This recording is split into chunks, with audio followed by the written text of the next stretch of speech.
Alright, so here we are at 3 of 4 in our focus area about the skeleton. Now, I know I said the other two are going to be long ones, but this one is a long one, and you can tell this by looking at all of the dot points we have to cover. But basically, and we'll get into this in a minute, all of these dot points come down to one outcome, and that is being able to identify the different materials you use to replace the joints, why we use them, what are their properties.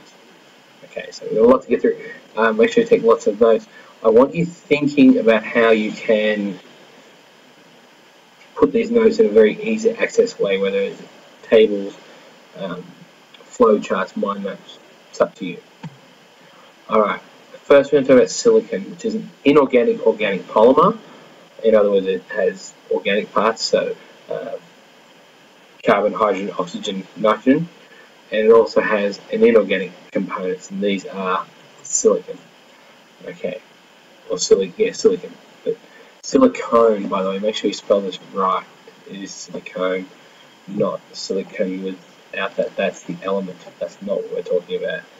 So this is used in Bionics. All right. Which properties about it do it? So actually, before we do this, it's polymer, which means it's a long chain. Okay. It goes silicon, oxygen, so forth. And off to the sides here, these are the organic components. That's the methyl groups, the acids, whatever you need it to be to do the job. That's what they are. They are the organic components. All right. So it can be combined with silica, and this is going to improve its mechanical properties. So it can be really strong. Silicon can be really strong. And if you're wondering where you've seen silicon, it's the clearish sealant that you'll spray when you need to, use the tube when you need to seal something off. And we're going to do some experiments with that. So it can be really strong. It has a high elongation. In other words, you can really stretch it before you put the filler in there. Once you put the filler in there and you make it really, really strong, like you give it a high strength, you lose the ability to stretch it. So if you need it to be stretched, you can, and then you add the filler to it. Alright. It's pretty close to natural polymers, such as collagen, and therefore it has a high biocompatibility. So that's a recurring theme we've seen, high biocompatibility. It's very similarly dense to natural tissue. If you watch Mythbusters when they shoot Buster, he's chock-a-block full of silicon, and the reason they do, or a type of silicon, and the reason they do that is because bullets are going to move through at the same rate, that density as it would human tissue. So that's not why we use that. Because it's the same density, it becomes a bit more biocompatible again. It's going to work within the body quite well. It won't reject it as much. And it's very permeable to oxygen, and you can see that in here. Like, a lot of oxygen throughout it, and this means it doesn't get in the way of circulating oxygen throughout the body. Alright, now, silicon joints are useful for small joints. Not big joints, that's no good, but for small joints we can replace them. And these are fingers and toes. Why? Well, strong and flexible as natural joints. It's very similar. They're biocompatible, as we've said. The oxygen goes through it, and they're insoluble. They don't dissolve. That's really important. There's a lot of fluid rushing past it, a lot of water. You don't want it to dissolve into the body. Gross. Alright. So, I don't know what's happened down the bottom here. So, artificial joints that have they all have articulating ends. They're covered in polyethylene. Why? Alright, first, ignore that crap down the bottom that I didn't get rid of. The ends of a natural joint, they're covered with cartilage, and we've already talked about that. That gives us our shock absorbance, and it moves very easily when we have synovial fluid. Now, we can't put cartilage on that's a biological molecule. We can't put it on the articulated parts of the joint. So we have to replace it with something, and that's where polyethylene comes in. Now, It's used because it's a similar density, again, like silicon. It's fairly elastic. It has a low coefficient of friction. That's how we measure friction. So basically, they will rub over each other quite easily. And low creep possibilities. This means when it's pushed, when it's pushed repeatedly, it doesn't go out of shape. Ultra high molecular weight polyethylene, UHMWPE. Know that. It's ultra important to know this. Like this acronym, and what it stands for. Okay, very important. So it's been developed recently, and it is similar to polyethylene, but is much superior under stress. Alright, so UHMWPE, suitability as an alternative to cartilage. So it's biocompatible. Again, we're just repeating ourselves a little bit with the polyethylene, standard polyethylene, but with one major difference. So similar density, low coefficient of friction, high hardness, high tensile strength, and high elasticity. So it's very similar to cartilage. Now, it's durable. So it's completely insoluble at body temperature.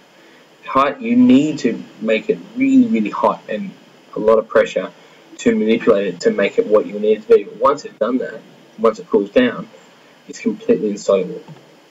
Very high creep resistance. In other words, when it deforms, it goes straight back to what it was.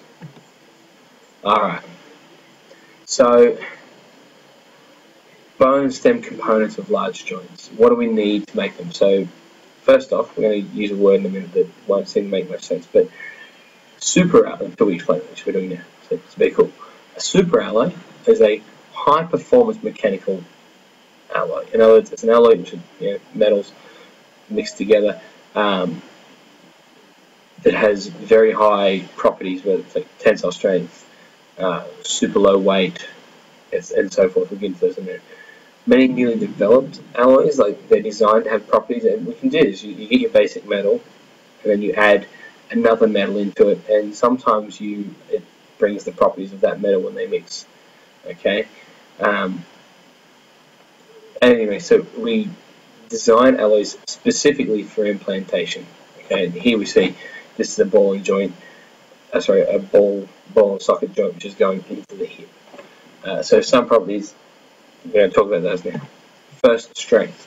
Many alloys, especially the metal ones, not so much the ones with carbon in it, but the metal ones are very strong. So cobalt, nickel, chromium, molybdenum alloy. So that's an alloy made of those three metals in particular percentages.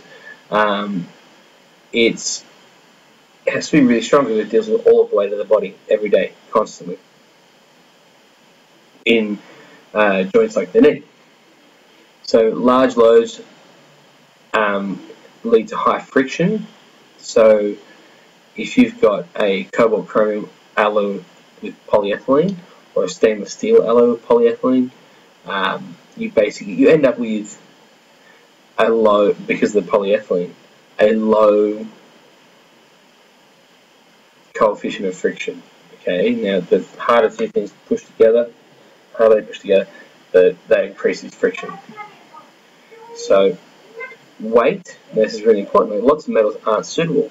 If you've got for example, this is going to be inserted into the leg. Now, if this is a heavy metal, while it'll be strong, it's going to then sink down into the bone. The longer it's there, it'll sink into the bone. So many metals, they're just not suitable because they're too heavy. So that says it damages the surrounding tissue. What that means is it will push into the bone and break it further. So titanium-based alloys are really light, much lighter than stainless steel and cobalt alloys. And polymer components. That's one of the reasons we use polymer again, is because it just, even the ultra high molecular weight polyethylene is still much lighter than most metals.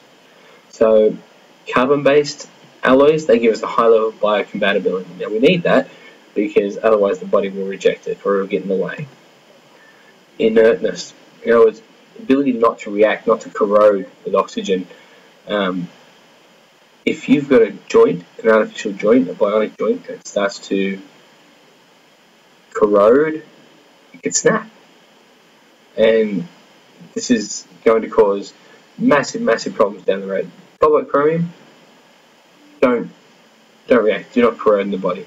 Ceramics, which surprisingly high level of use, do not corrode in the body. Alright, so we got through that. There was a lot of information there to take in. Probably need to go back a few times and pause, write stuff down, pause, write stuff down, especially if you just listened to it the first time. Good luck. You're doing well. The next one's fairly short. Alright, stay red.